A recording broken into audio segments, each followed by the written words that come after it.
नमस्कार, लीना स्वादिष्ट रेसिपी मध्ये तुमचं स्वागत आहे। आज आपण बघणार आहोत नारळाच्या वड्या। चला काय काय साहित्य लागते ते बघूया आपण। हे 1.25 वाडगं नारळाचा कीस आहे, म्हणून मी पाऊण भांड गूळ घेतलाय आणि थोडंसं दूध घेतलंय। पाव लिटर दूध आहे। आता आपण गॅस पेटवून घेऊया। याच्यामध्ये मी 2 चमचे साजूक तूप टाकले। आता त्याच्यात आपण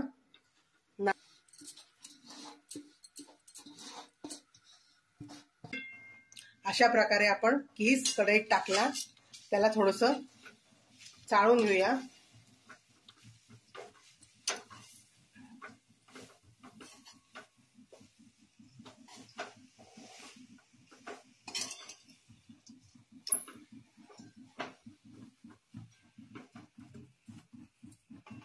दूध टाकून घेऊ।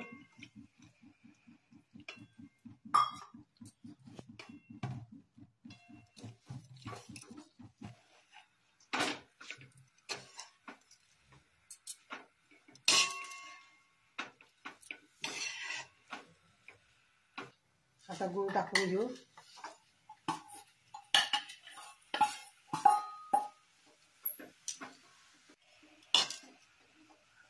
चाळून घेऊया आता।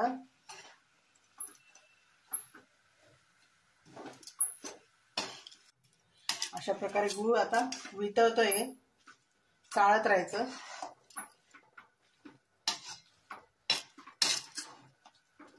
अशा प्रकारे सगळा गूळ वितळून गेला आहे, त्याचं पाणी झालंय। आता आपण एक सारखं चाळायचं, ते मंद आचेवर, काही मध्येच जरा मोठा मध्येच बारीक करून हे सगळं आपण चाळत राहायचं आणि घट्ट होईस्तोपर्यंत करायचंय आपल्याला।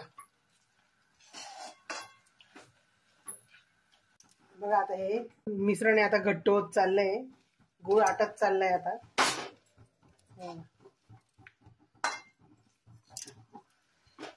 साखरेतच करतात, पण आम्ही गुळात केलंय। गुळ हा पौष्टिक असतो ना, म्हणून। आता हे सारण आहे ना घट्ट होत चाललंय। आपल्याला वड्या करायच्या आहेत ना, त्याच्यामुळे आपल्याला ते घट्ट करायचंय। आणि याच्यात जो गुळ वापरलाय तो केमिकल विरहित आहे, त्याच्यामुळे ते काळं दिसतंय।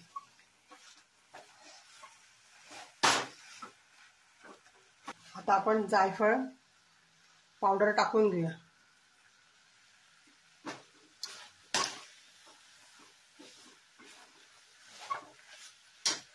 हे बघा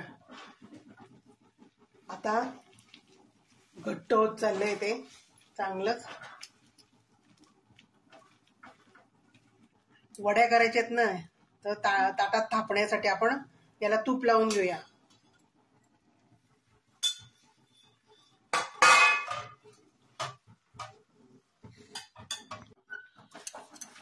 हे झालेलं आहे। आता हे आपण गॅस बंद करून घेऊ। ताटात आता आपण हे काढून घेऊया।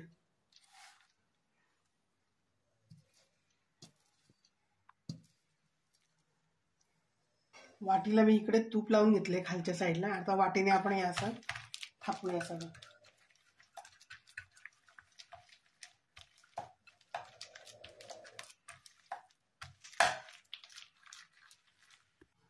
अशा प्रकारे आपण कढईतून ताटात काढलं आणि तूप लावलं हाताला। पहिल्यांदा वाटीने केलं, नंतर हाताला तूप लावून असं सगळं थापून घेतलं।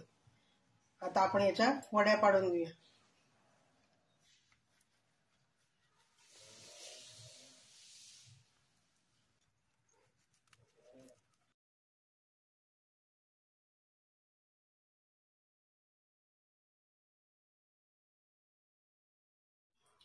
अशा प्रकारे आपल्या ओल्या नारळाच्या गूळ घालून केलेल्या वड्या तयार झालेल्या आहेत। याला मला पूर्ण 1 तास लागला आणि 10 मिनिटं गारवायला लागले, 10 ते 15 मिनिटं। ही रेसिपी माझी तुम्हाला कशी वाटली ते मला कमेंट मध्ये सांगा आणि तुम्ही पण घरी करून बघा। गूळ हा पौष्टिक असतो, म्हणून मी हे गुळात केलेले आहे।